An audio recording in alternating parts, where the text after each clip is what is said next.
Good afternoon, members. We have a quorum and this is the appointed time. First of all, we have to confirm minutes of the last meeting. It has been given to members. It's paper number bracket CB1 bracket 11056/16 to 17. We've received no proposals for amendment, so minutes confirmed. Next, it's information papers issued since last meeting. You find the list of papers set out in the agenda. Next is the item for discussion at the next meetings. Paper numbers CB bracket 11024/16 to 17 bracket 01 and 02. In the next meeting on the 3rd of July, there will be two items, namely one, rent adjustment mechanism for rental units and rent relief measures of the Hong Kong Housing Society. The second one is short and medium-term measures to alleviate the housing difficulties of residents of subdivided units. On the last occasion, members asked us to ask the administrator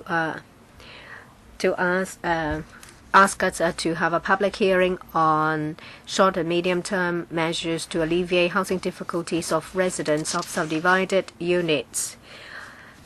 So we will make arrangements for that. And on top of that, there are two other proposed items. That is the total maintenance scheme and also the environmental targets and initiatives. On the 25th of May, the administration's paper on total maintenance scheme was given to members. Members were asked if they would like to have a discussion in a meeting. 15 members have replied. 8 said that this item should be discussed in the 3rd of July meeting. 2 indicated that it should be discussed in a meeting after the July meeting. And 5 members think there is no need to have a discussion. Since a majority of members would like to discuss this item, and that means the July agenda item will contain 3 discussion items. And in relation to environmental target and initiatives, the Secretariat has given members administration's paper on the 1st of June. And I ask members to decide whether they would like to have the item discussed on the July 3rd meeting. And if it's added, that means there will be 4 items plus a public hearing.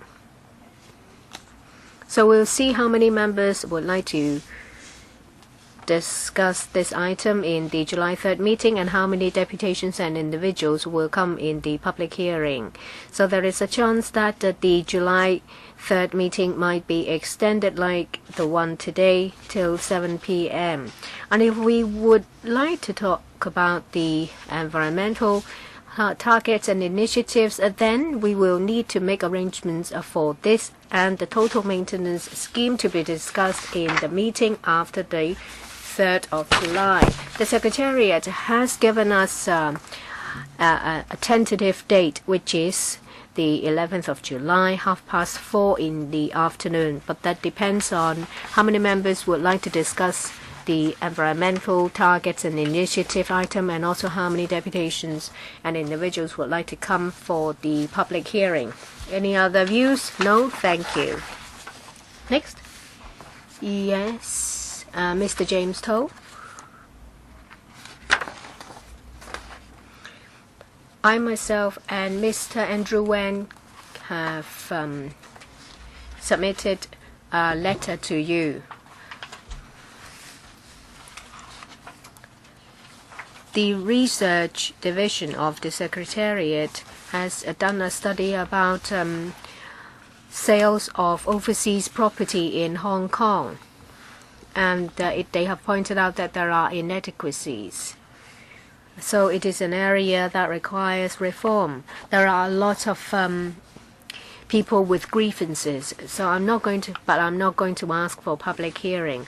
But I would like to have a proper agenda item for its discussion.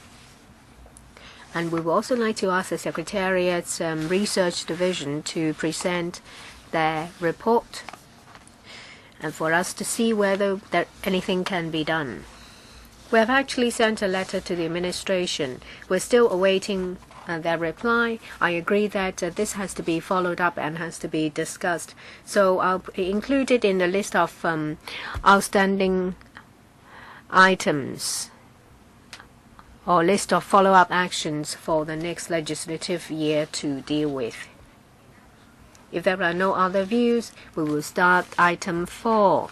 Let's invite the administration to join us. It's Head 711 project number B202SC, Community Hall cum Social Welfare Facilities at Queen's Hill, Fanling.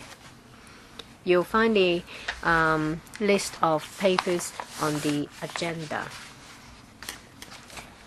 Let me remind members before officials come in to join us that if there are any direct or indirect pecuniary interests between members and the item under discussion, members please act in accordance with Rule 83A of the Rules of Procedure in relation to disclosure of pecuniary interest before you speak. And I also ask members to pay attention to voting arrangements on items with direct pecuniary interest under Rule 84 of the ROP.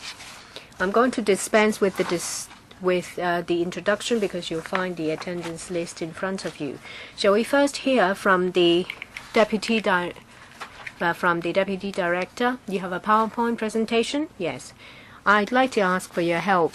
There are quite a number of items on the agenda. On top of that, there is a public hearing. So please be precise as much as possible. Members have already been given the paper so that we will have more time for question and answer. Good afternoon, everyone. This paper consults members about the government's proposal to upgrade B202SC to Cat A. We propose to provide a community hall which provides for the following facilities, namely a multi-purpose hall with a capacity of 450 seats, a stage with a storeroom and various facilities, and 4 bare shell premises for the provision of social welfare facilities. That is a 150-place residential care home for the elderly, a neighborhood elderly center, 100-place childcare center, and an integrated child and youth services center, as well as some ancillary facilities including mechanical and electrical rooms, lifts, and lobbies. This is to tie in with the public housing development program at Queen's Hill and its population intake. The construction of the proposed work and also as I said, population intake. Well, the community hall is for social welfare activities and the other various facilities are for the use of the residents. Well, in relation to the public housing development, it will be completed in phases from 2021, providing 12,000 housing units with a population of about 34,300 people. Well, we have already consulted the North District Council on the 12th of June 2014, 9th of October 2014, 17th of February 2016, and we have also consulted the Housing and Planning Working Group of the North District Council on the 2nd of December 2014 and the 30th of April 2015. On top of that, we've also consulted the District Facilities Management Committee on the 19th of January 2012. They, in general, support the proposal, but they have expressed certain views. Say, for example, to change the rooftop into a 5-a-side football court or a multi-purpose sports ground. But our view is that if we are to change that, then it will affect the number of residential units to be provided. The facilities we provide, that is the multi-purpose hall, will also be used for activities for youngsters. There is also another view asking for the community hall to be downsized to provide for more different variety of different purposes. But we say that there needs to be a backstage facilities. And we do need to take into account district councillors' views and also the requirement. In relation to project estimate, the estimated capital cost stands at $574.5 million for the work to commence in the second quarter of 2018 for completion in the third quarter of 2021. With members' support in the fourth quarter of this year, we will submit the funding application to the PWSC and then for the Finance Committee for approval. I now seek members' view. Any questions? Mr. Oh Chong-sing. The DAB supports this project. We ask members to I asked the administration for some more information. I see that there is a 150-place residential care home for the elderly. But I do see that the public housing unit will mostly accommodate youngsters. So why would there be an RCHE there? Is it because you have received some requests, or is it because of the Hong Kong PSG? On top of that, I see that there are lots of requests for greening work in PRH estates. But when it comes to management, there are many problems. So in relation to this one, what is your greening work? And are there any ways to ensure that management in the future, regardless of the department, whether it is the Housing Authority or the Home Affairs, it will be done properly? Deputy Director, I will invite our Chief Architect to address this question. With regards to the RCHE, we consulted the District Council and its subcommittee on 6 separate occasions, and we also discussed the issue with the relevant departments, and our conclusion is that it's appropriate to accommodate an RCHE in the complex. As for the greening measures, our landscape architects have opted for plants that can be easily grown, so there won't be any maintenance issues, and we do not require substantial resources. For the 150 places in the RCHE, how did you come up with the figure of 150?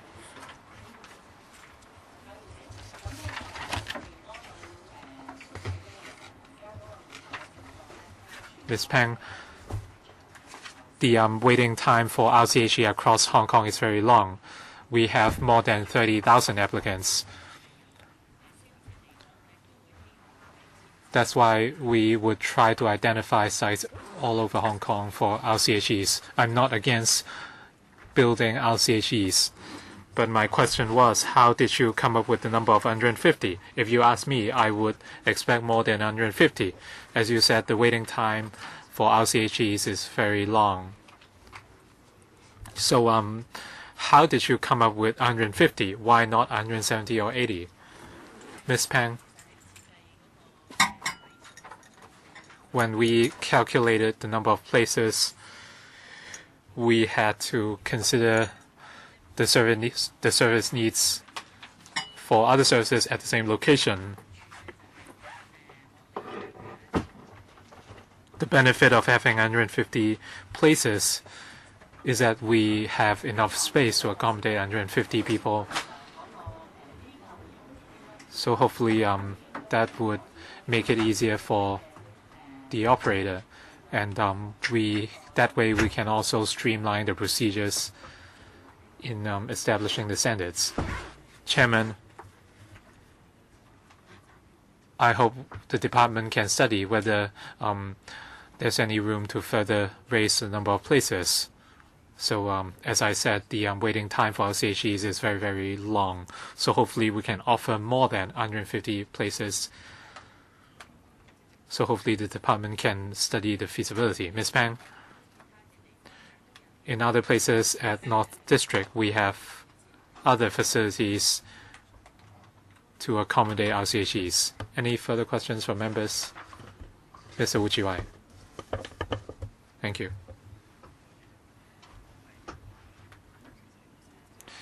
in a public rental housing estate, I don't think anyone would object to introducing community facilities. The question is,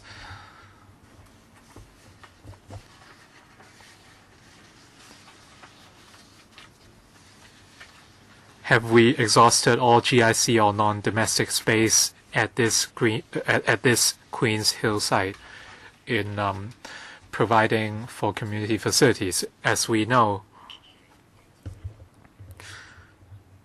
the Queen's Hill site is a little off the beaten track, and it's important to have such facilities for newer PRH estates.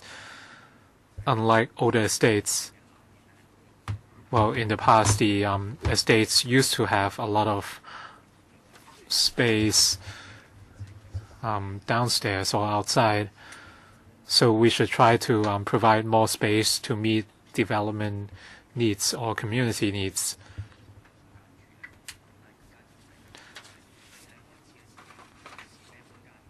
But right now, if you do not reserve space ahead of time, you would not be able to accommodate services within the same housing estate by the time the project is completed.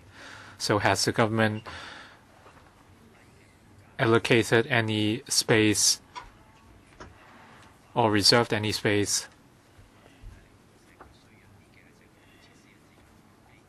to accommodate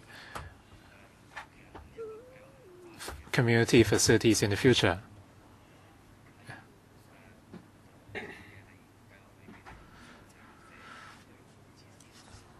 The housing department has a lot of community complex projects, and some buildings have been earmarked for the elderly, but the policy has since changed.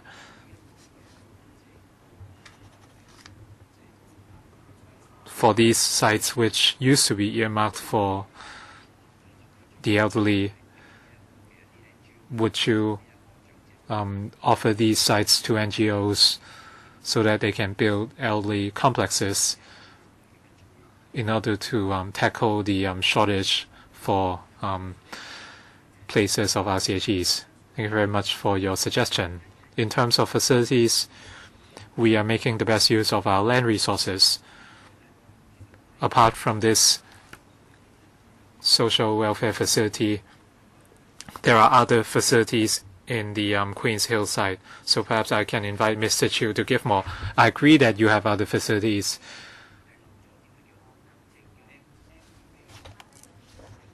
Would you reserve any empty base as in the past for future development?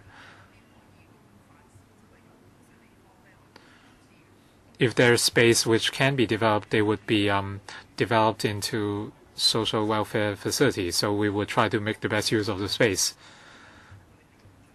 And based on the development parameters, we have exhausted all domestic and non-domestic areas.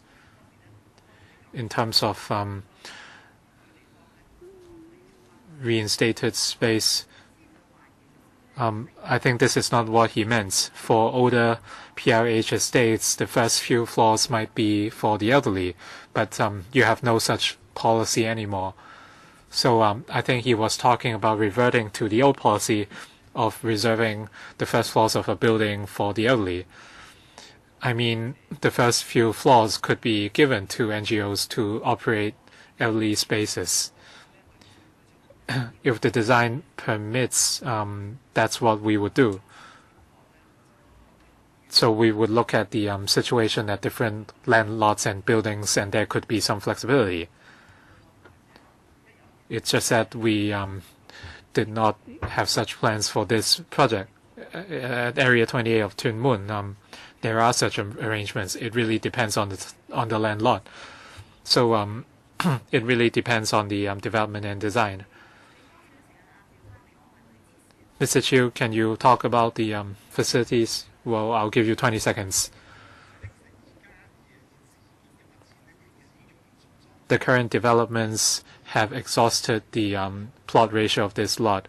For the Queen's House site, according to the relevant outline zoning plans, the overall plot ratio is 6 for domestic and non-domestic areas, and the Queen's Hill site includes community hall, special premises, transportation facilities, etc. So we have exhausted the plot ratio. In other words, for PRH developments, is it no longer possible to include empty base for inclusion into the domestic plot ratio? If such space is available, they would be accounted for already, or else we would, some areas might go to waste. So in other words, only redevelopment is possible in the future. Mr. Poon Siping, followed by Mr. Edward Lau. Thank you. I support this project. I'm also concerned about the question raised by Mr. Wu Chi-wai. You said the Queen's Hill site would house about 34,000 people and 12,000 housing units. You said tendering will begin in the fourth quarter of 2017, and you will obtain funding approval from LegCo.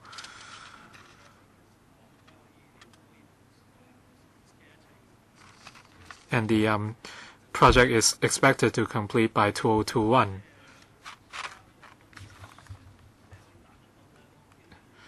I'm not sure whether you can meet such timeline. There's a congestion of items at the Finance Committee. So my question is,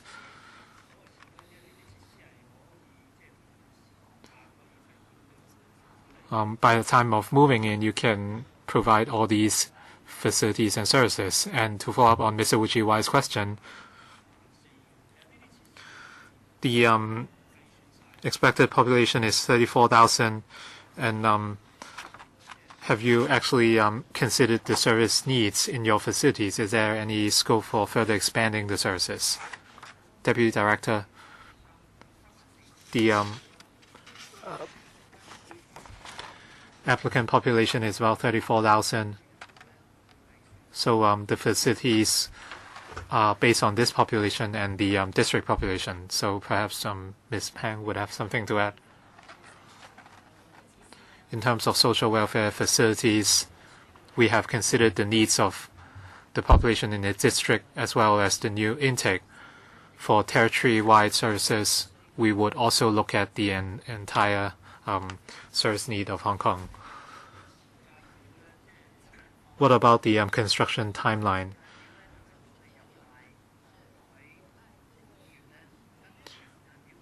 So hopefully we can obtain support from members so that we can stick to our timeline, and hopefully members can endorse and support this project. When do you expect the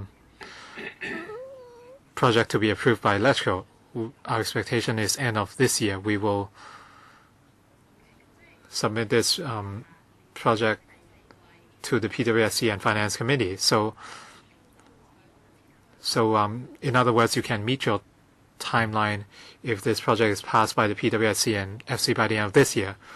So if all goes according to plan, you can meet the completion target of 2021. Or else the residents might not be able to enjoy the facilities in time. Do you have any other plans? Funding approval at LegCo is needed before we can proceed to such with such constructions. Mr. Edward Lau, thank you.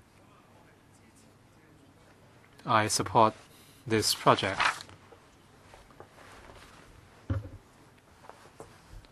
And I hope that you can speed up the work. For the PRH estate, it's undergoing site formation, and construction will begin very soon. If this project is yet to begin,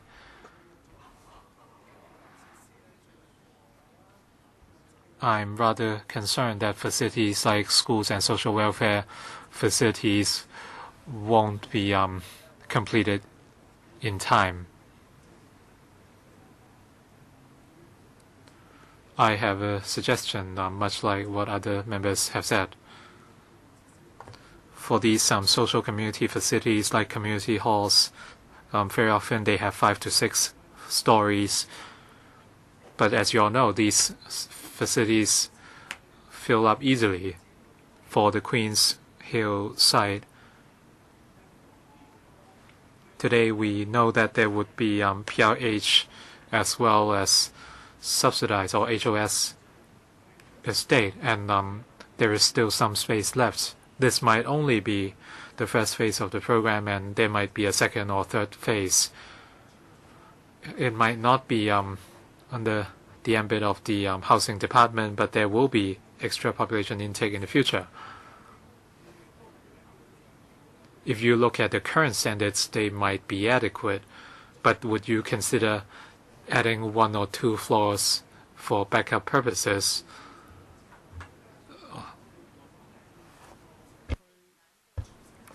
The Fan Lang South Community Hall or Community Center is an example. We could not find a space to accommodate a library. We understand that there is a restriction on plot ratio. Is there further room for relaxation? Deputy Director.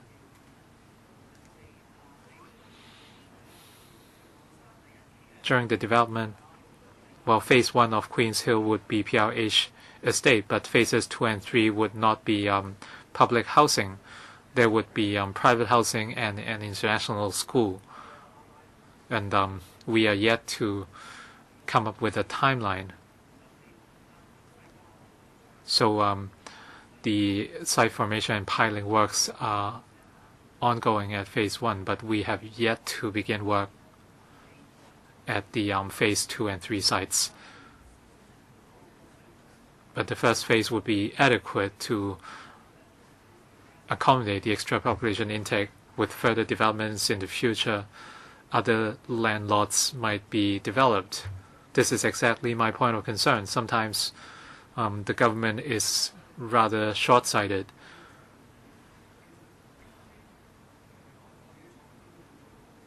I'm a North District Councillor, and we know that there would be a second and third phase. They might not necessarily be public housing, however. For other facilities like youth centers or schools or elderly facilities,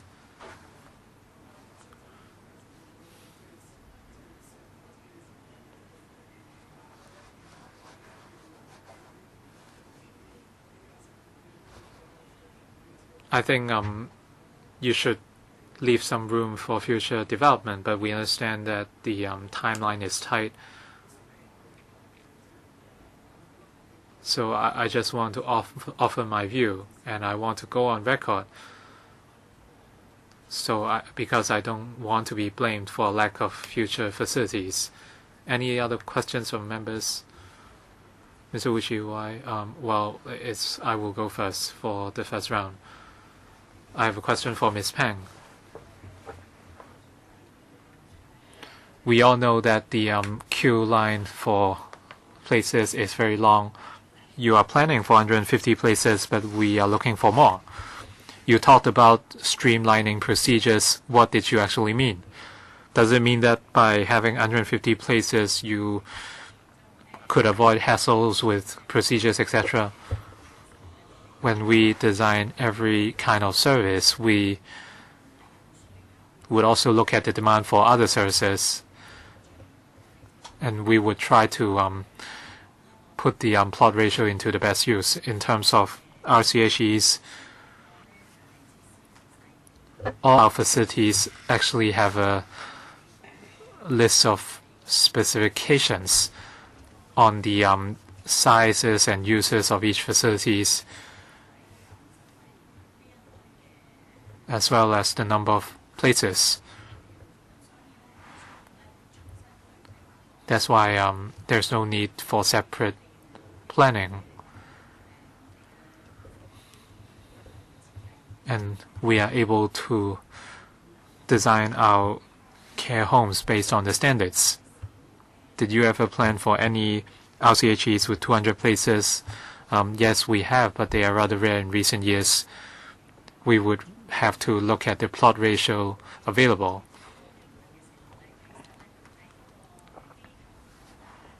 The bigger the care home, the more capable the operator must be, because they might have multiple stories.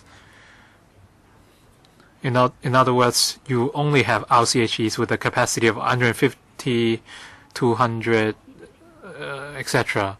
You won't have anything in between, right? Yes. Our line is very long.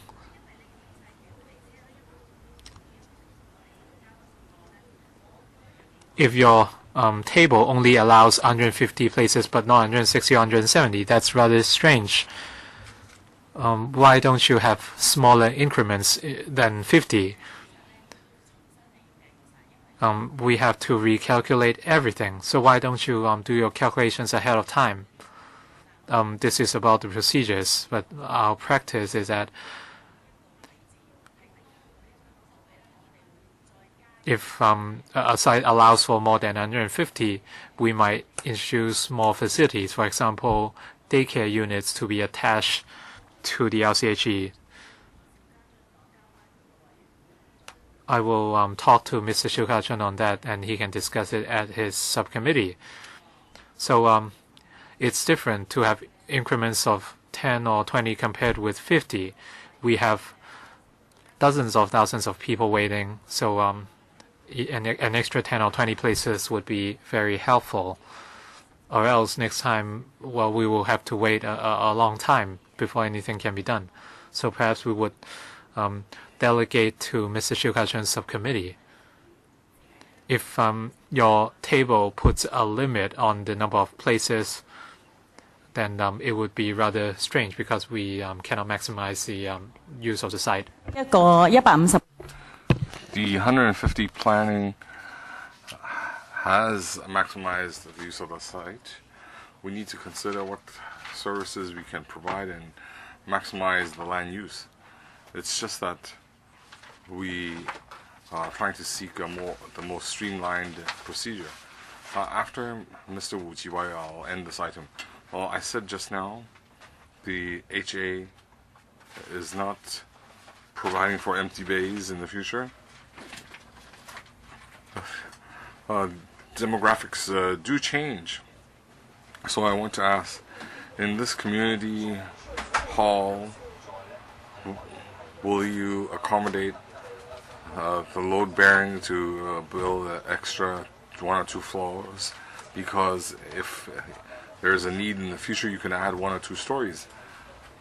The ratio for domestic and non-domestic use might change. So can you add a little bit to the load-bearing pillars and to accommodate 1 or 2 extra stories, so that can avoid the future difficulties in identifying locations? So can you do some preparation in the load-bearing pillars? Yes, we can allow for some extra load-bearing capacity, but I want to point out that if we need to build in the future, we have to consider the feasibility and the inconvenience, the nuisance, if we have to add elevators and so on, how it would have an impact on existing facilities. Technically, a lot can be done, but it really depends on the reasonability and the inconvenience to the users. We understand, but in our past community, we had an insufficient load-bearing capacity, and they couldn't even. It was not possible to consider that. I would like it to state, I'd like you to state in your document that you can have extra load-bearing capacity, and you also need an earlier preparation. If you can add 1 or 2 stories, how you can adjust for that structurally. Thank you for the opinion. We can look into that. Will you include it in the PWSC application? We can respond later when you come to the PWSC. They said they would consider. Well, if I don't see that, don't blame me for filibustering. Well, if we do pledge that we would consider it, we would definitely do so before attending the PWSC meeting. Mr. Chu, anything to add? Yes, I need to add that technically it can be done, but as I said just now, the plot ratio is calculated together, residential and non-residential. We're not arguing that.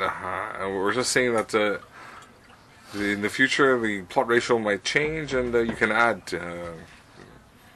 So, Director, you can consider that. Mr. Tommy Chung. I was going to talk about the plot ratio. Currently, we don't have land in Hong Kong.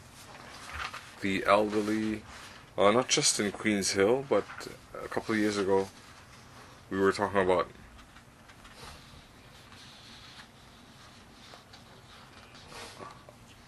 above Kwun-chung Road. There were some facilities there, and we find that building these community facilities,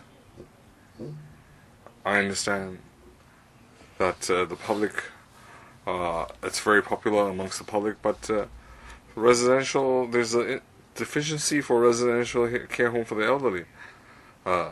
We hear people criticizing that the queue is too long, and people die before they get admitted to these residential care homes.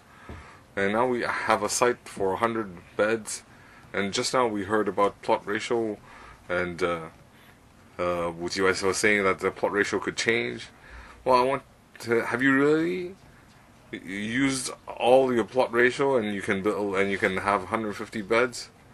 Now, I agree, community facilities are important, but residential care home for the elderly, 150 beds, that sounds on the low side. It's out in Queens Hill and Fanling. It's a good environment. Have you really run out of solutions and you can't add more beds? Ms. Pang? Thank you, Chairman. And throughout the territory, in the new developments, we do have RCHE space set aside. We also have private land that will be used for welfare facilities. So in some 40 plus locations where there is redevelopment or addition to facilities, we can accommodate more residential care facilities. So as these come on stream, just on the private land alone, we can add 9,000 bed spaces, and if you include other different areas, it should add more than 11,000. Well, I'm not blaming you or criticizing you. That is, I'm not blaming one department or HA. The elderly have been a disadvantaged group. They cannot be accommodated in residential care homes. Have you used up all your space? Rather than just adding to pillars and adding to load-bearing capacity and hoping that you can relax the plot ratio, from my point of view, residential care home for the elderly,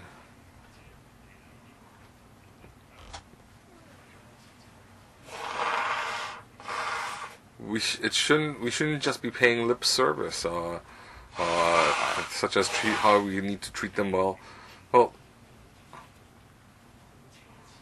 this is not a luxurious request.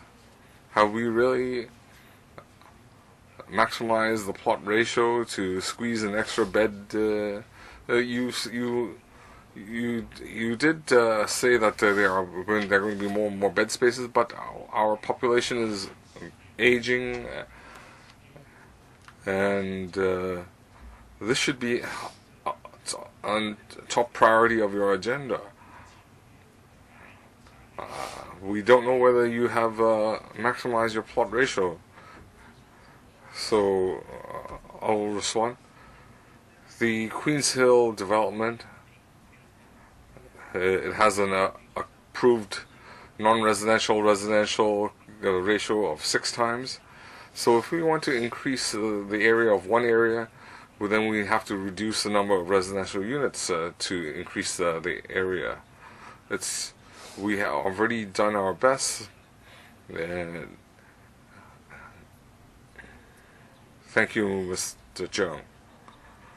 If there's no further supplement, then we agree to submitting this to the PWSC for further discussion. Thank you, everybody. And then we move on to the next item. That is the background brief on single operator letting arrangement for markets.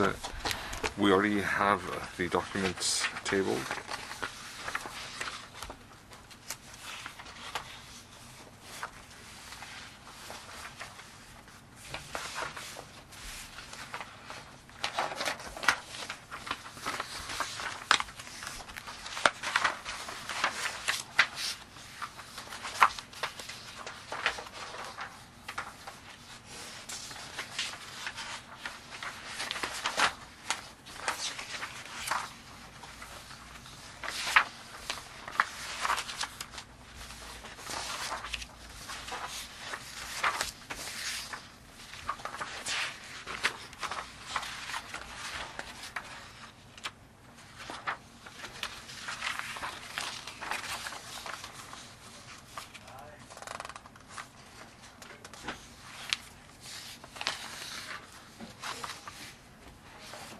So I'll welcome the officials, but I won't be introducing you individually because we already have an attendance list.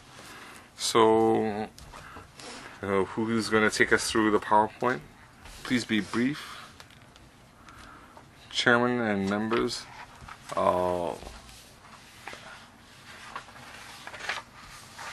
Thank you, Chairman.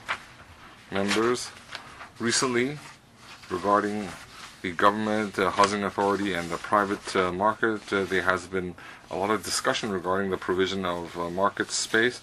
The THB and the Food, Environment, Hygiene Department have responded to legislators' questions. We'd like to take this opportunity to give a briefing or our letting arrangements for markets under the housing authority. The HA operates markets, and it's operated under a commercial premise, and we will adjust to market demands. And markets operated under the HA since 1997. They have been adopting the single operating letting arrangement.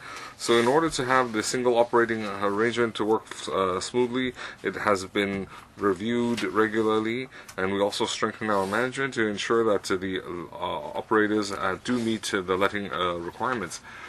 So I'd like to defer to my colleague. She will be talking, Ms. Rosaline Wong. She will be giving us a PowerPoint.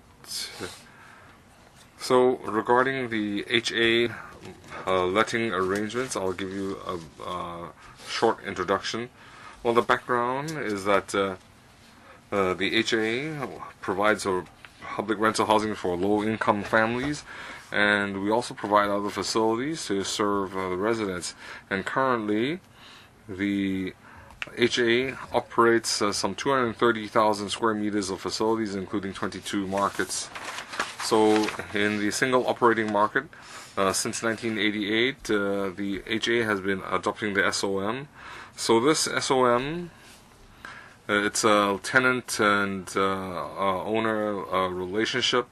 We lease it out to one single operator, and the single operator will lease out to the individual stall operators, and they will be responsible for the management of the whole market. So the purpose is to utilize private management and their flexibility, and we want to provide a good service to the residents. Since 1997, this has the SOM arrangement has been adopted comprehensively. So in order to meet the changing business environment, and we also want to provide sufficient flexibility to the SOM, then according to commercial arrangements, they can negotiate the lease, the rental levels with the individual stall operators. Regarding the review of SOM, we do have standard lease agreements. So aside from collecting rent, air conditioning, rates, and management, they cannot charge other fees. Every month, they also need to provide report to the housing department to list all the fees that have been collected. They also need to ensure that the markets have to be operated in a conventional manner. That is, there has to be individual stalls selling poultry, vegetables, and so on. There has to be a combination of vegetables, poultry, and so on. The current ratio is about 30-70. So our housing department staff will patrol the markets to ensure that the rental or the tenancy agreement is met.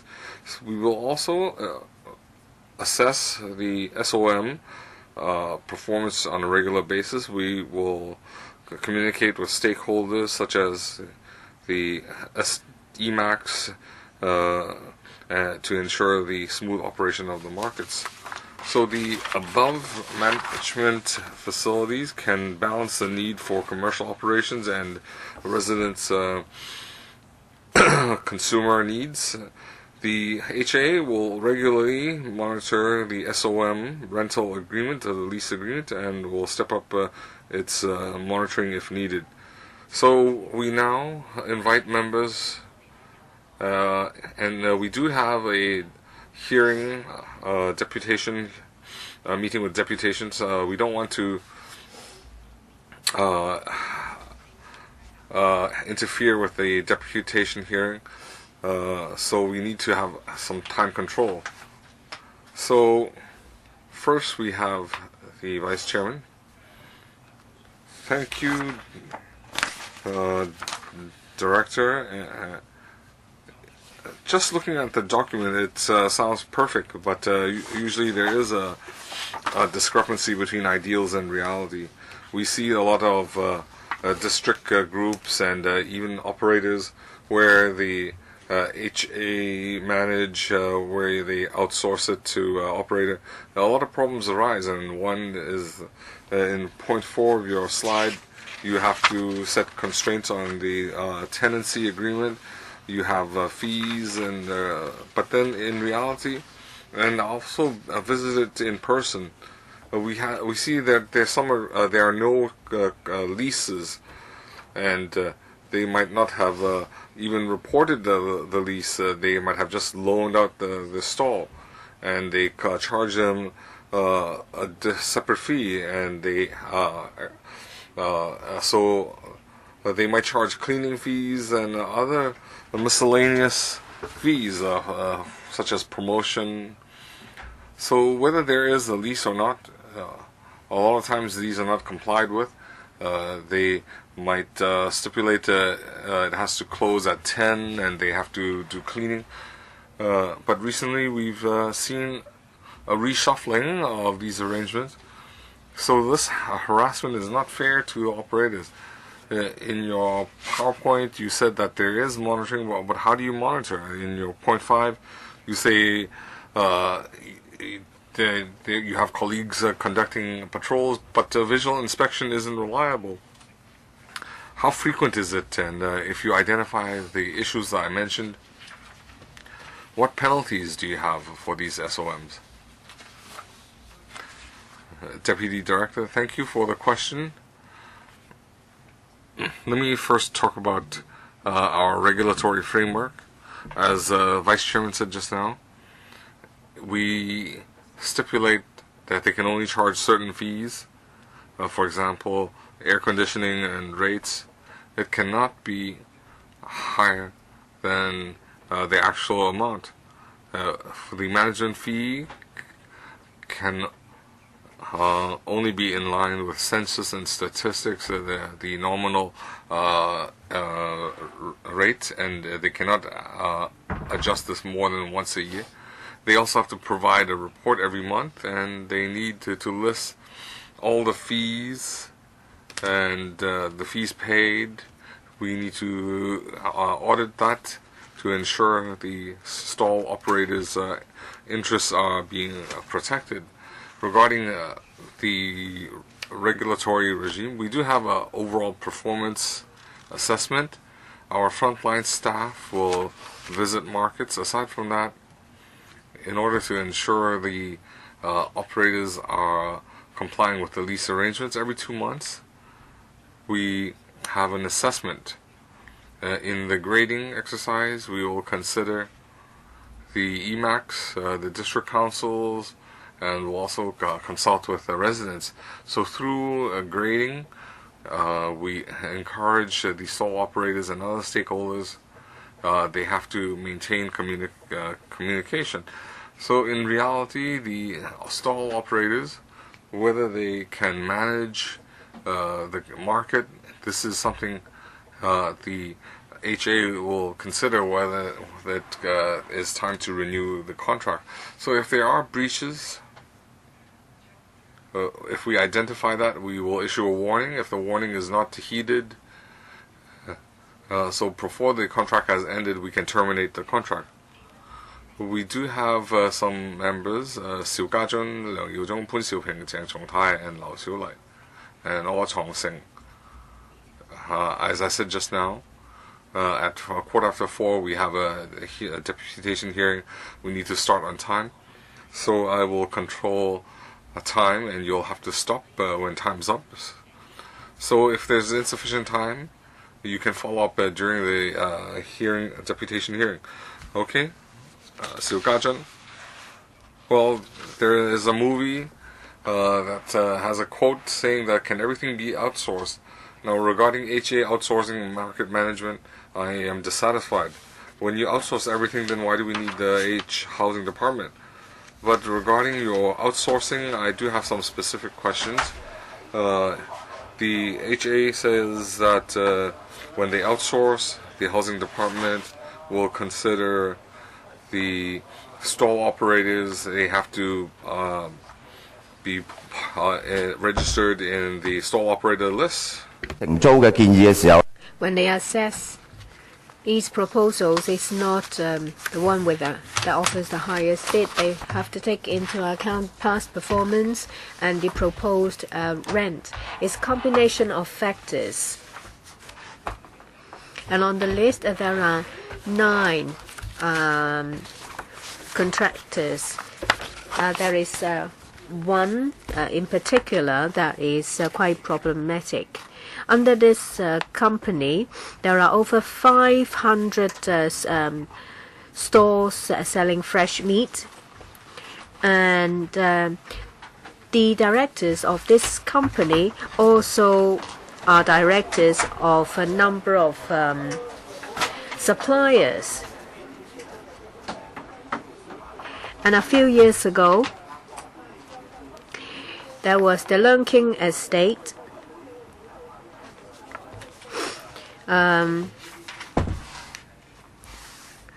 There was a conflict between the management and also the hawkers.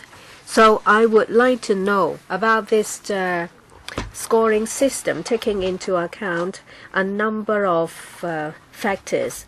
What are they actually?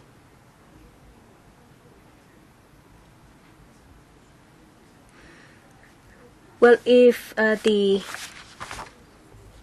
single operator also runs some stores, well, I will defer to my colleagues for detail.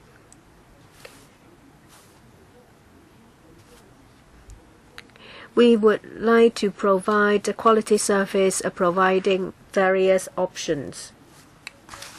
The operator will have to operate in a way of a traditional market, providing a certain proportion of foodstuff and miscellaneous trades and a variety. The market will have to be properly managed, efficiently managed in accordance with the terms in the agreement in order to achieve the standard set down. We have heard comments about the single operator operating certain stores in the market they manage. We would like to give single operators some flexibility. We are aware of concern from the public, so we have put in place some measures stating that if these single operators operate stores themselves, the site should not be over 20% of the gross floor area. And we would like to also enhance transparency. Where there are stalls for tendering, the information will have to be made public. I will defer to the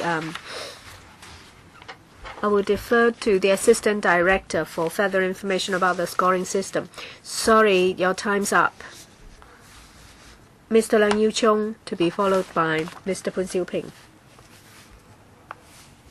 I don't know why the HA will have to use this kind of a single operator letting arrangement. I don't know whether it's because you can't manage the markets properly. This is not ideal, but there are some merits because it avoids unscrupulous practices. I oppose to this kind of practice. You talk about this scoring system, but you have not told us any information about these scores. If individual store operators are allowed to give you feedback, I'm sure the feedback will be quite poor.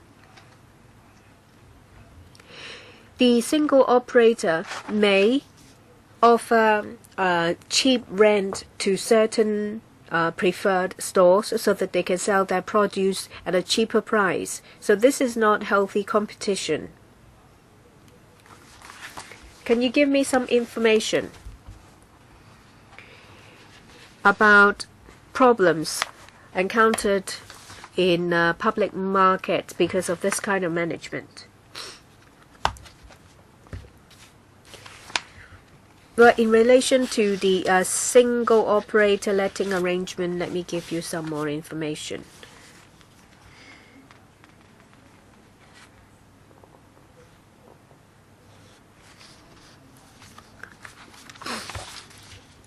This is not a subcontracting or outsourcing arrangement. The relationship between us and the single operator is a tenant and a landlord.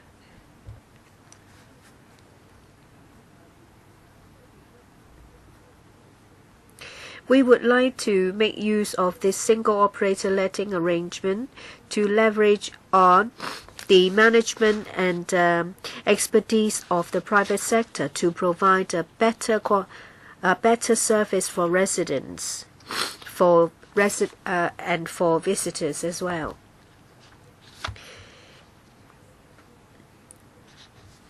Using the single operator letting arrangement allows the suitable operator to operate the market, taking into account changes in the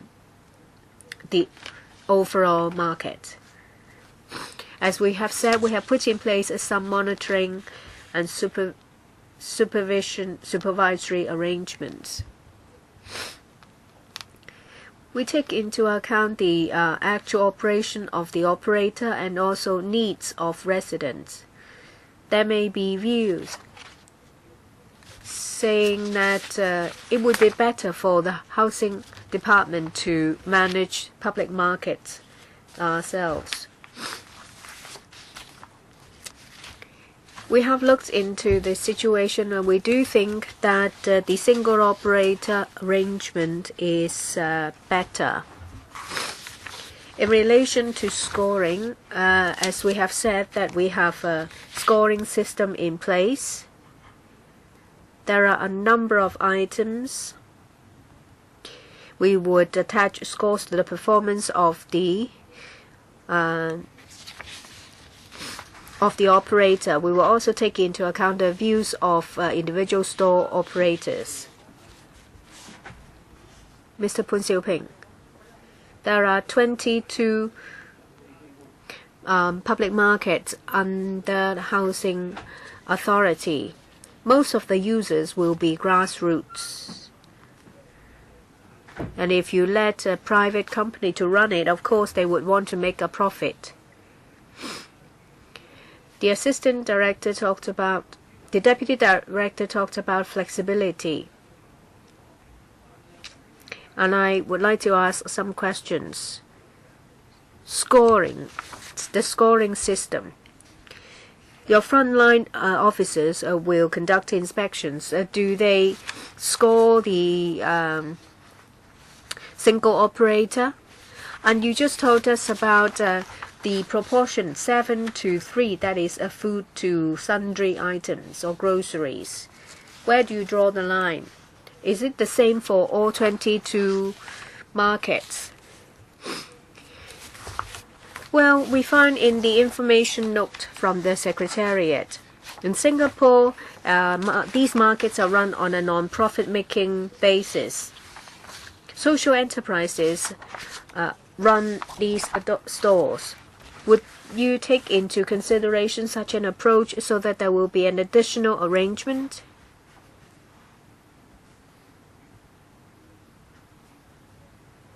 Well, let me first reply to the monitoring system, and then my colleague will reply to the proportion of the ratio of 70-30.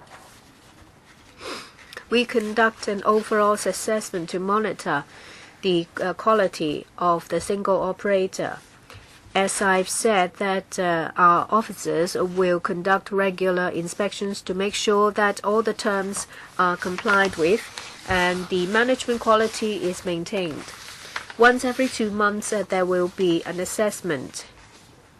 We take into account a number of factors: the EMAC, residents' views. We have also incorporated items which accounts for 15% of the score, whereby the single operator will have to maintain communication with individual store owners. These may be done through regular meetings or other channels put in place for store operators to talk to the single operator.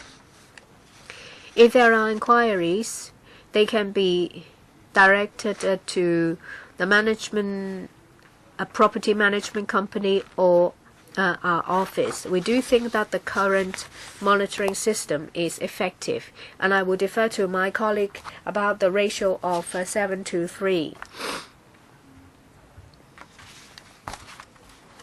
This is the ratio amongst food and dry goods, because in a public market, apart from providing groceries and food items, that there will be other stores, say for example locksmith.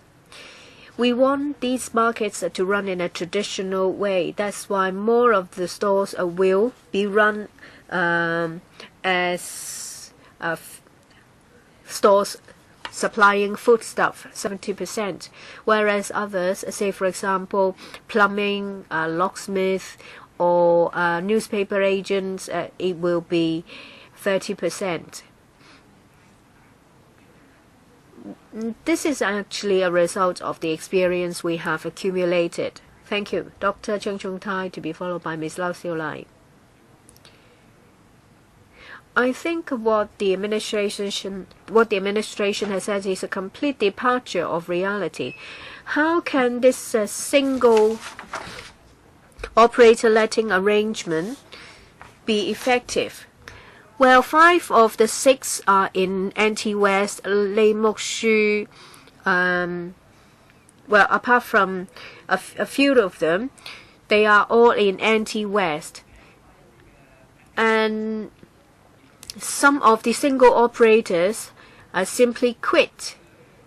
So 2 out of the 6 single operators quit the arrangement. And you said it's effective.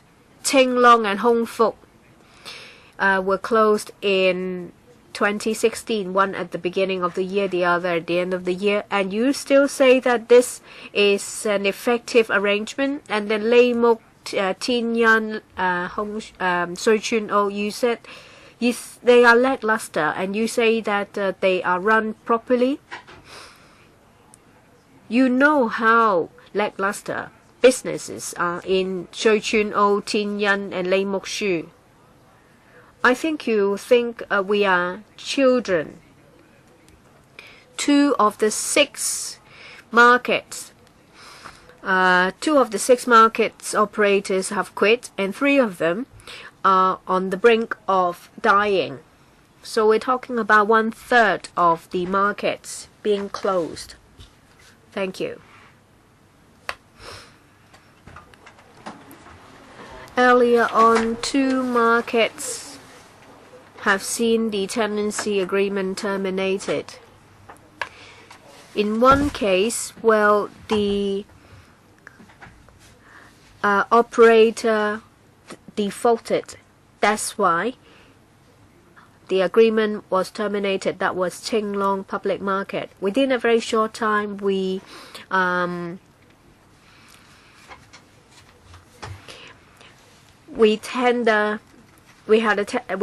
the market out again.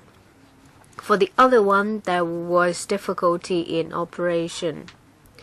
So following our rules and procedures, that the agreement was terminated. So these are 2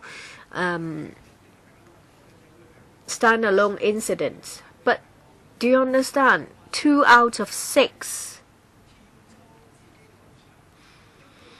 Well, the operator defaulted, and the store owners will have to pay for the renovation, and then the next single operator entered the market.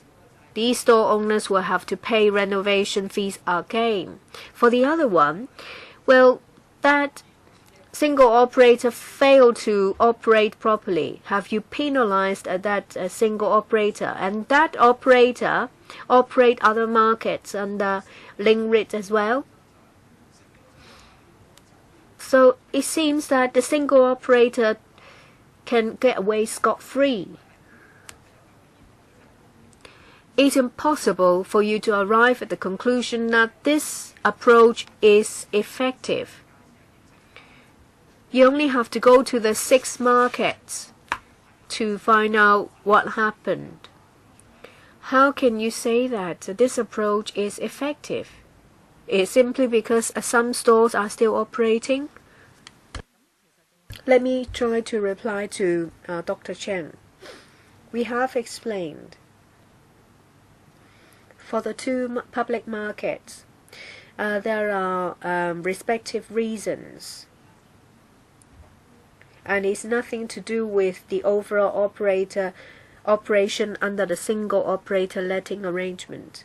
And within a very short time, we have tendered out the public market and identified a suitable operator to manage the public market. Next, Ms. Lau would like to be followed by Mr. Wilson Orr. I have 2 questions. First, the Housing Department said that once every 2 months they would assess the performance of the single operator. They would take into account the comments of EMAC, the Estate Management Advisory Committee. What kind of views do you seek from them? Can you give me more information about the criteria, because the current system is completely opaque. And these single operators use dirty tricks, one of which is to mark up the store rent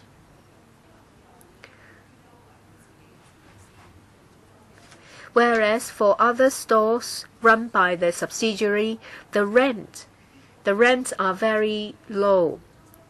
So as a result, the not preferred store operators will have to close their shops, and the new operator comes in, new store operator comes in, then they have to pay the renovation fees again. Have you looked into this? will you maybe introduce terms, say for example, to stop single operators offering special rates for their subsidiaries to run some stores? Let me explain about the arrangement. Once every 2 months, our frontline officers will conduct assessment. Under the assessment, there are a number of factors. Scores will be given. Say, for example, compliance with terms of the tenancy agreement, cleanliness of the public market, any obstruction of public passageway. The single operator is also responsible for round-the-clock security and management. So we will look at security level, whether there are any non-compliances. And in relation to maintenance and repair, we will assess the situation, say for example blockage of pipes, whether such problems are dealt with swiftly. That is an important factor. Relations between the single operator and other stakeholders. We will collect views from the EMAC and residents about the operation of the public market. I want to ask about your scoring criteria. For stakeholders, we will see whether the single operators are on good terms with their partners. Are there any disputes? Would they promote cooperation? We'll score them. So you won't ask residents about services, about prices as well. So you would ask whether they work well with the EMACs.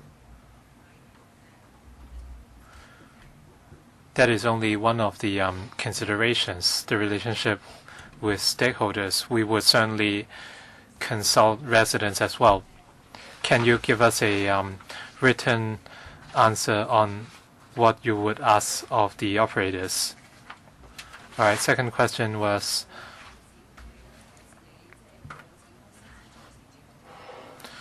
how can you avoid the bullying or monopoly due to the subsidiaries of the operator?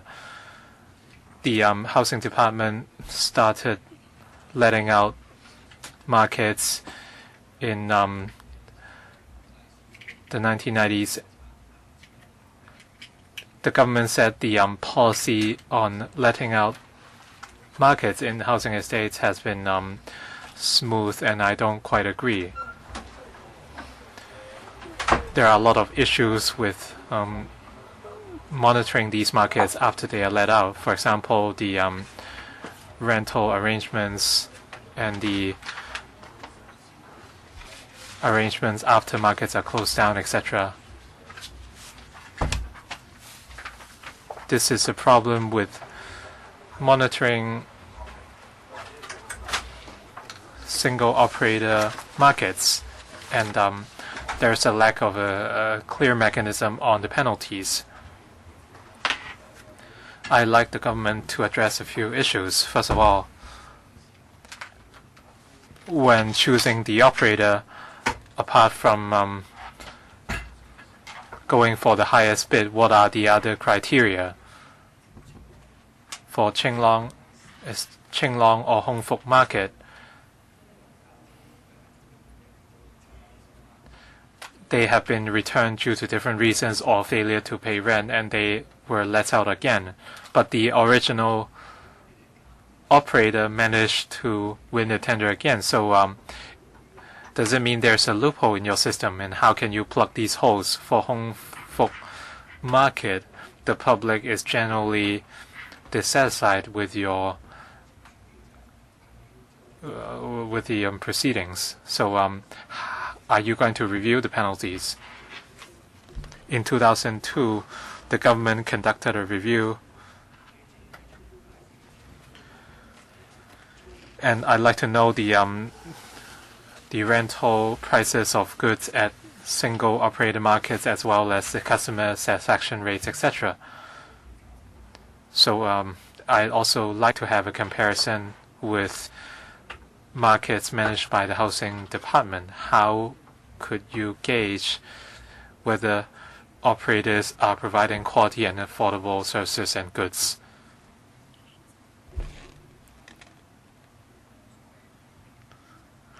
First of all, the so-called hybrid scoring system, and for the Hong Fook system, perhaps Mr.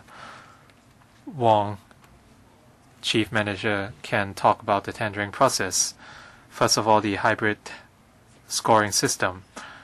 Through restrictive tendering, the housing department would invite operators on the client list for single operator market to tender for our projects, and there are two separate criteria. First of all, past performance of the bidder, as well as the competitiveness of the rents offered.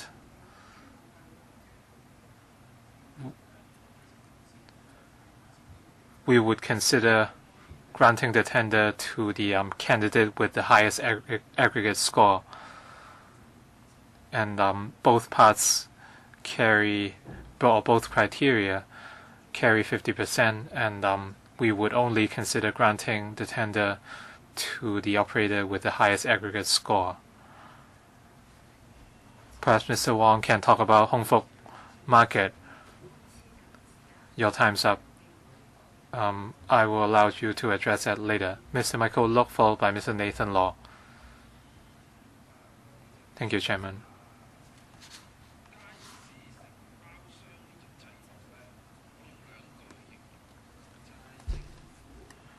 In a gist, the government is trying to save work, and that contractors are greedy. We always criticize the link read. But do you know that some contractors charge even higher rents than the link? I visited Hong Fook Estate, and one of the stores commands nearly $20,000 per month, even though this the area is less than 100 feet. And the same contractor submitted a tender, and they won again. So that shows the absurdity of the system.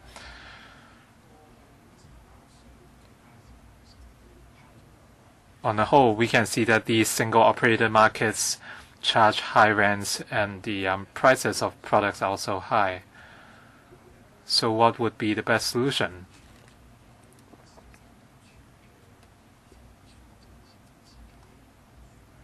Do we still have markets directly managed by the housing department? I just want to compare the customer satisfaction rates of both types of markets.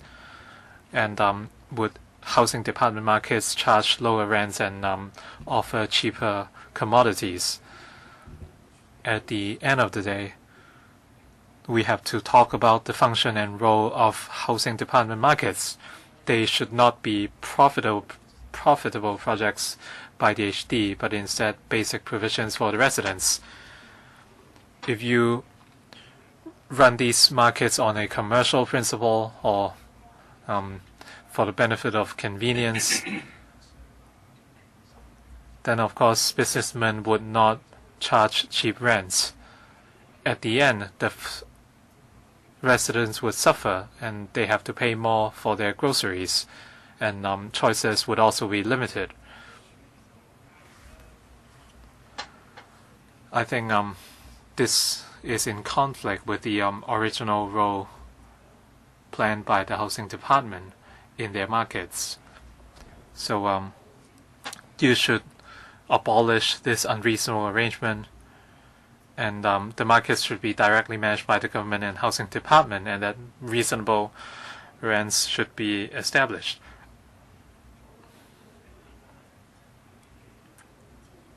For certain SOMs, can you impose rental control or would you set a cap on rents so that operators could not seek to maximize profit and abuse the system? First of all, the number of markets directly managed by the housing department. We have 22 of those.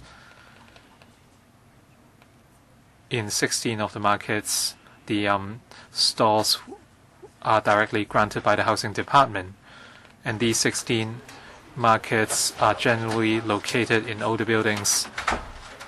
They are smaller in scope with limited market potential, and they have less appeal to operators. So given the circumstances, the housing department continues to manage these markets. And as my team said, the objective of SOMs is to lean on the flexibility of the private sector.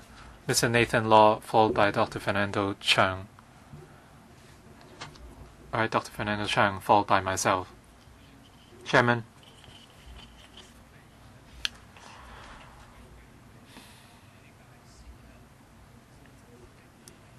First of all, I'd like to know the objective of the housing department running these markets. Deputy Director, as I said,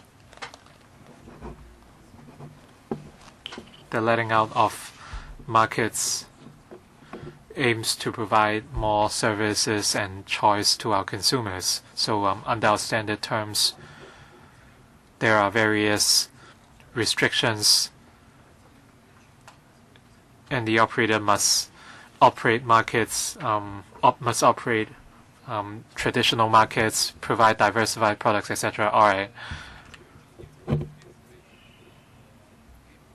Your key objective is to provide basic services to residents. So I think the objective is to offer affordable foodstuffs and products as well as choices. I think the key is not to make profit. However, under the single operator letting arrangement, profit would be the primary goal for the operator. Of course, they have to do so under certain constraints. But then we have seen absurd scenarios. For example, the same operator coming back for the tender after they are dismissed, and the public has to put up with nuisance and inconvenience, and we have seen multiple instances already.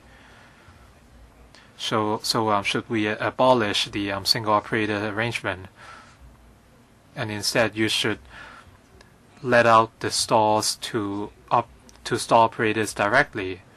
That way they can save money and in turn offer more affordable commodities.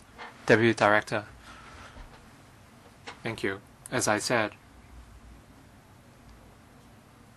the HA decides to go with the single operator arrangement in order to land on the flexibility of the private sector, because the civil service might not be the best team or the best people to operate these commercial facilities, and there are also manpower considerations. If all markets are directly managed by the government, then we have to take up the management, security, a docking system, obstruction of passage, maintenance, etc.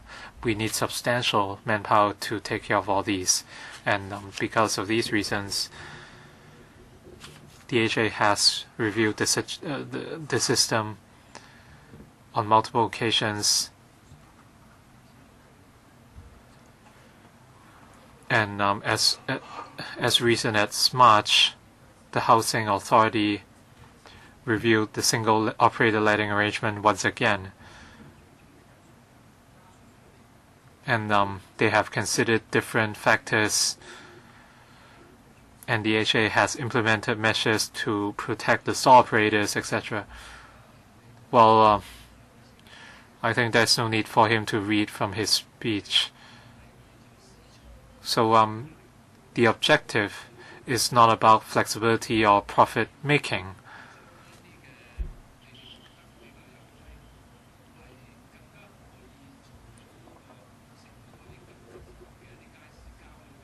So why are you allowing middle parties to make profit on the more sizable markets? I think time's about up, and we have an open hearing coming up. I have a motion as well. So Mr. Nathan LAW is back. I would allow him to speak before it comes to my turn, followed by Mr. Yu-chung Yim, Mr. Eddie Shu, and Mr. Kwun-chung. I have to draw the line here.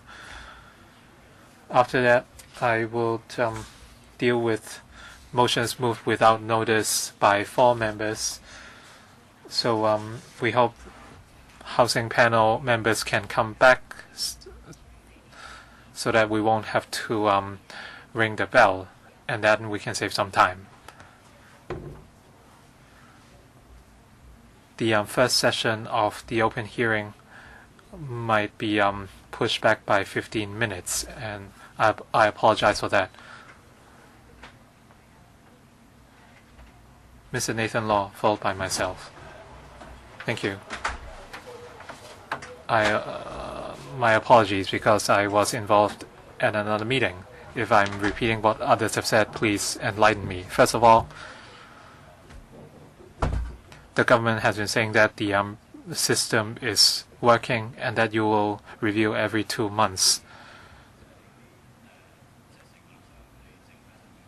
Can you tell us the scores of your contractors or operators? Can you offer more information to LESCO?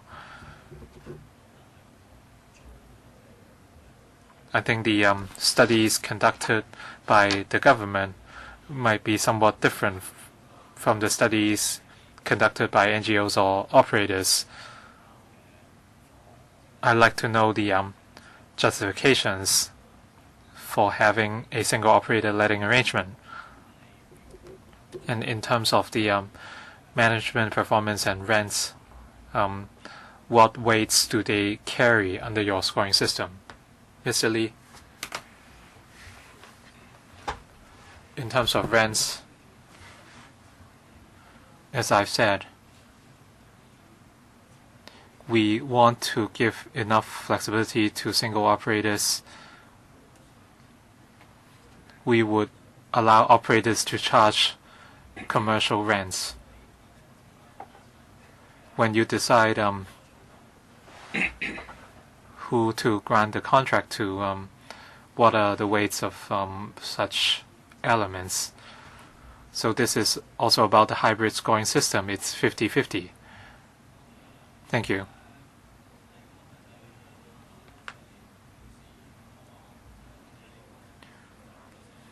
For the single operator letting arrangement, you said there would be more flexibility and you can leverage on the edge of the private sector.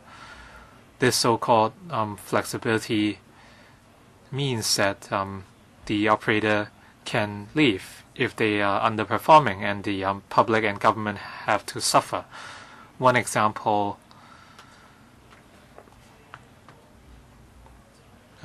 is the standard terms, which place restrictions on the operator. They are not allowed to charge any other fees other than rents, air conditioning charges, rates, and management fees. This is a good idea, but the government is not imposing any control on rents. In 2016 in Qinglong Estate, the contractor Kwun-chung was cut because they had payment defaults, and the new operator increased the rents, and the rents of one store went from 33,000 to more than 40. So there has been an abuse of charges, and unlike HA markets, the operator can raise rents directly without your approval. So you're going to improve on that. Thank you very much. In terms of rents, for single operator markets and markets directly managed by ourselves, a tendering system is deployed. and the market would dictate the rents. And stalls are let out based on an existing mechanism. So the market is actually closed rather than open. The government has to play the role of gatekeeper in order to offer the most appropriate services for the public. That's why my question is, are you going to play gatekeeper on rents? Yes or no? In SOMs, we would offer flexibility to operators, so the answer is no. Your time's up. Afterwards, Dr. Edward Yu. Mr. Lee, I think no one here would agree that your practice is effective because we are seeing the contrary.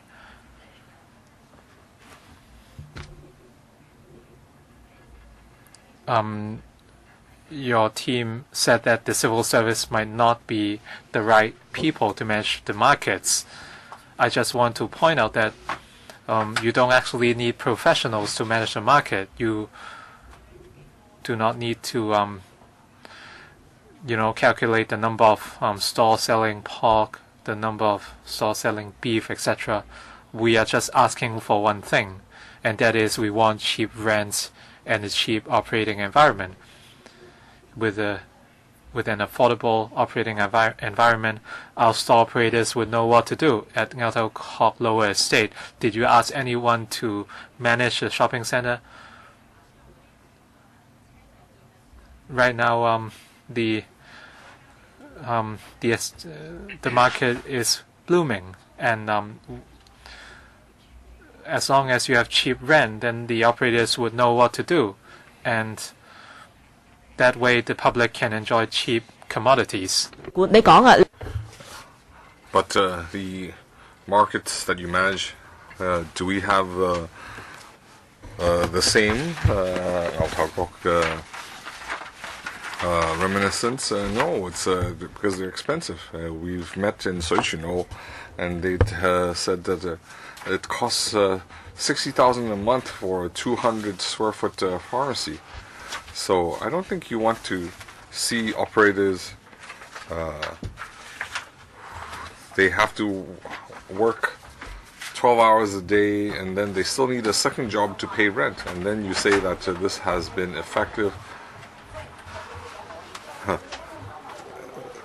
So I think we shouldn't have the assistant director here today. They are only responsible for execution. We should have the director. We shouldn't have the SOM arrangement.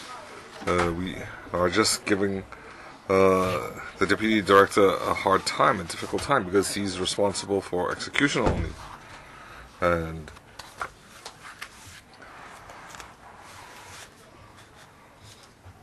so you are at the mercy of these SOMs. You say there are limits. You can terminate the contract early. But they have subsidiaries. They can submit a bid through a different subsidiary. It's very simple. The SOM has to make money. So how can it be cheap? So I want to ask the deputy director, could you make a recommendation to the AHA and just scrap the SOM arrangement? We want markets, a simple market, cheap market that is run by AHA. We want the stall operators to do their job. We want small businesses with a local flavor. We don't need professional management. We don't need a theme-based markets and a luxurious shopping environment. Thank you, Chairman, for your view. We review our outsourcing on a regular basis. Just now, I said that by March, our commercial unit had a discussion, and we will take your views back to the HA. Okay, next Mr. Yu Chong-yim, and then Eddie Zhu. Thank you, Chairman. First of all, I need to declare I had worked in the Housing Department CP, and I've spent many years in research. I have two recommendations. First, we have a lot of accusations that the SOMs are hiking the rents. So can you conduct some analysis, each of these SOMs, and how are they more expensive than neighboring markets? Is it factual, and is it how much are they even more expensive than private markets? We need statistics. And second, the private malls or markets, they have a subdivided renting agreement. So the SOM, they can set the rent levels and there's no oversight. But if it's higher than the turnover of the small operator, then the small operator would have to find a second job. So we can charge rent based on the commission on the turnover. If they have no a business, they don't charge a commission. So by using this profit sharing, you can identify where the business is good, management is good, and you can also ensure that the rent levels is in line with the turnover of the stall. Thank you for the question. I'd like to respond to the first question, and then my colleague can deal with the profit sharing arrangement. The rent levels, the principle for the SOM, we allow the SOM to identify tenants for the individual stalls, and they can negotiate the lease.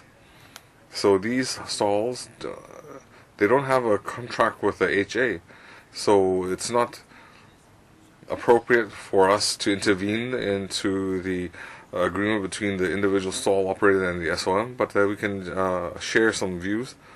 The SOM, and when they negotiate the rent with the stall operator, they have to consider demand and supply. If the rents are too high, such that the stall operator cannot afford it, and if there are too many vacancies, ultimately that also affects the market. It affects the SOM. So any SOM, when they are negotiating the rents, they have to take into account the actual operations and affordability. I do research. You should check out whether reality matches your description. I'll defer to my colleague on profit sharing. Regarding the recommendation on profit sharing, or whether the lease can allow for such an arrangement, well, there are benefits and disadvantages to profit sharing. As the legislator said, we can take a look at the business model, but there are other views that the stall operators, they are in opposition to these arrangements because they feel that if they do good business, well, aside from paying a entrance fee, they also have to pay a turnover rent. And then we have LAG and Kwun-chung. So after that, we have to deal with the motions. I said we have a deputation hearing. So after Kwun-chung, we'll handle the motion. So I need to urge the panel members to return. We don't have a quorum. I don't want to spend time on counting the quorum. Thank you, Chairman. I have two questions. Just now, the Deputy Director mentioned that in March, the Commercial Property Unit had convened in March to talk about the subletting arrangements. So was it just a brainstorming, or was there any statistics? If you mentioned that it takes a lot of manpower if the HA were to run the markets, well, have you done the calculations? How much extra expenses would you incur? If we have that figure, then LegCo and the public could have an informed discussion. Second, just now it was mentioned that Housing Department has 22 estate markets that are managed directly by the Housing Department. So out of these 22 markets,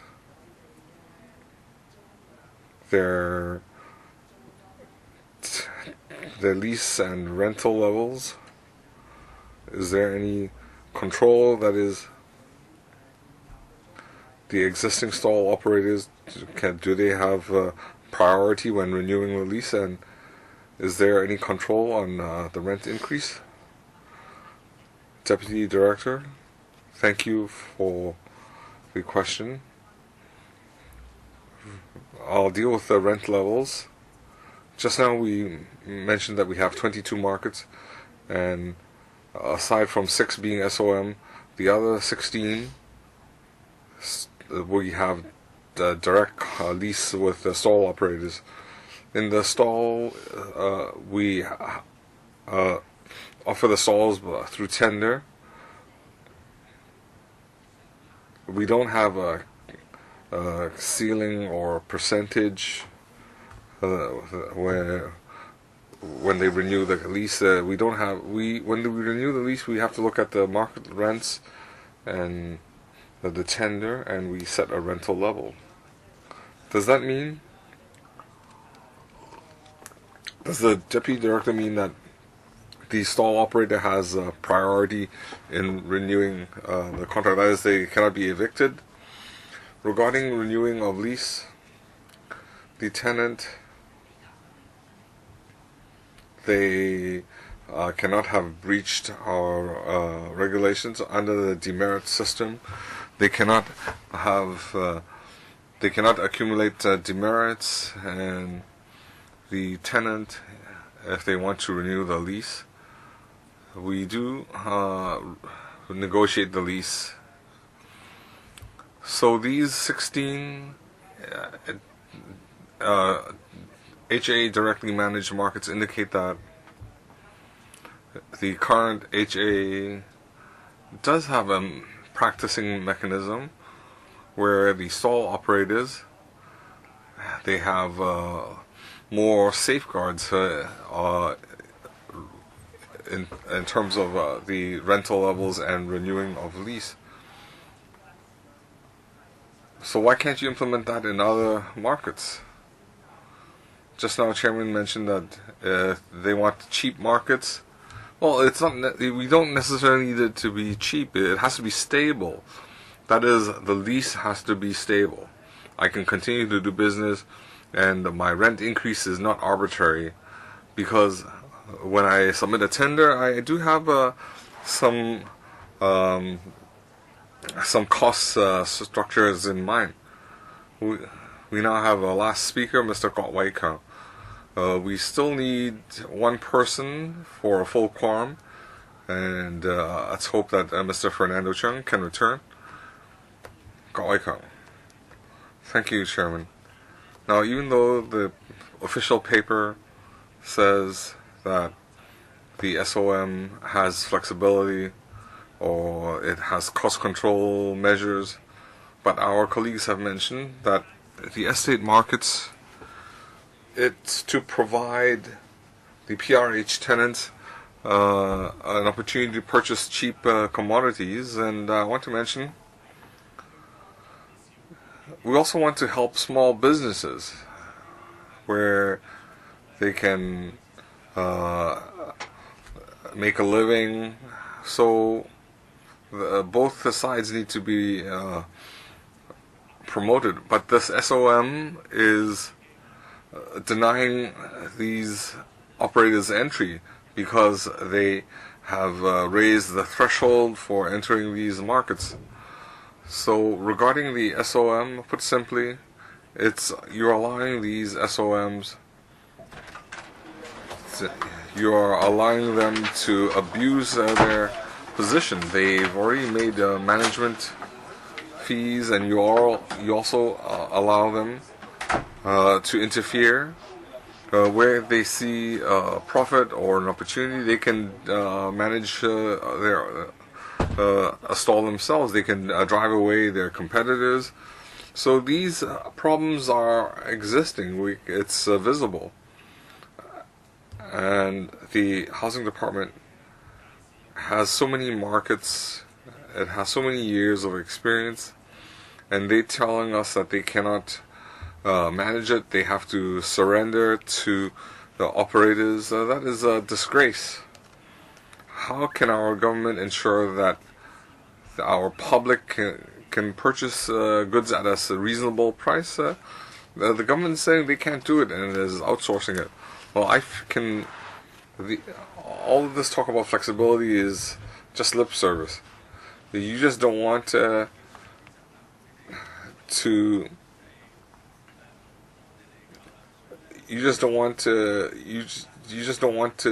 handle the inconvenience, because there are always disagreements in the rental agreements. But this is a role that you cannot forfeit. We are concerned about prices, and the small operators are being oppressed, and they are denied entry into the markets. Well, you cannot just say, well, we have the markets open throughout the week, and the markets are not vacant. That is why we want to get rid of the SOM, because we want the government to take its own responsibility, and rather than outsourcing, and that lead to the estate tenants paying higher prices. So the government, you should look into this and do the relevant research. Thank you, Chairman, and for your questions and opinions. I mentioned our principles. We want to take advantage of private sector flexibility and management skills. I won't repeat that now. Regarding safeguarding interests of stall operators, we have been reviewing that, and recently in March we have added more safeguard measures, and just now colleagues had highlighted them. I'd like to respond to Mr. Kwun-chung's question about if the SOM wants to. We do have a requirement that they cannot exceed more than 20%. Since everybody is now present, we have 5 temporary motions, and let's deal with them. Let's see if Mr. Fernando Chung, he has one motion. So I will deal with them in your order of submission. So Mr. Siu-kin, this committee urges the housing authority to submit the relevant documents on tender, and we also want to look at the mechanism on how the markets are being managed. For example, the number of complaints, the number of patrols, the number of penalties, in order to facilitate our discussion and our deliberation on SOM. Those in favor, please raise your hand.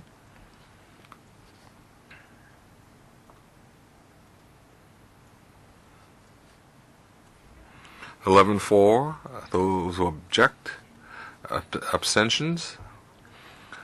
That has been endorsed. And next we have from Mr. Siu-kin's motion. The policy is ridden with deficiencies, and there's a lack of management. So we would like to see a review of the SOM and provide its analysis to LegCo. Those in favor, please raise your hand.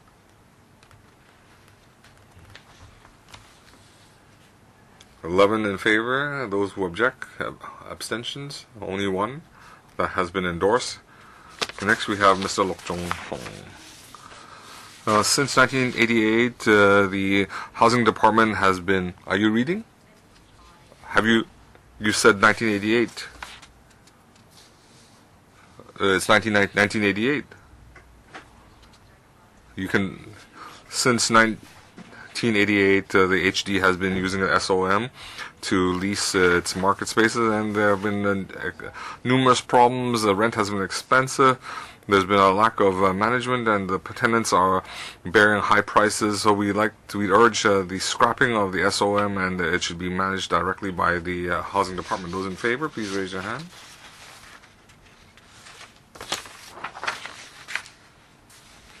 Ten in favor. Those who object, abstentions. 2 abstentions. It has been endorsed. Next, we have Mr. Oh Chong-sing's motion. Please read it out. Thank you, Chairman. In light of the less than ideal performance of SOM, we'd like the government to have a comprehensive review of SOM and public consultation to ensure that the management of the markets can meet the residents' needs. Thank you, Chairman. Those in favor, please raise your hand.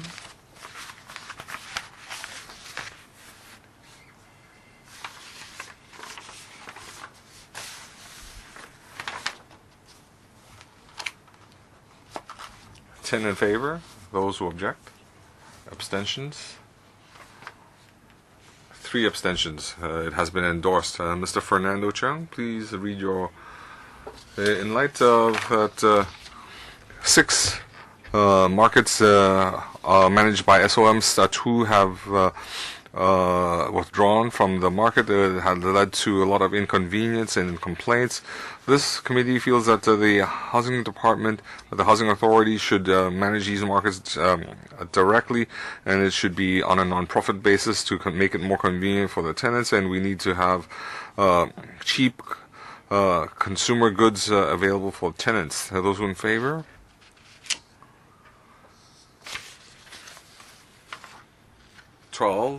Those who object, abstentions, 1. It has been endorsed. Now, could Deputy Director submit these views back to the Housing Authority? We'll now take a break for 5 minutes and I'll allow our deputation to enter, and we would like everyone to attend.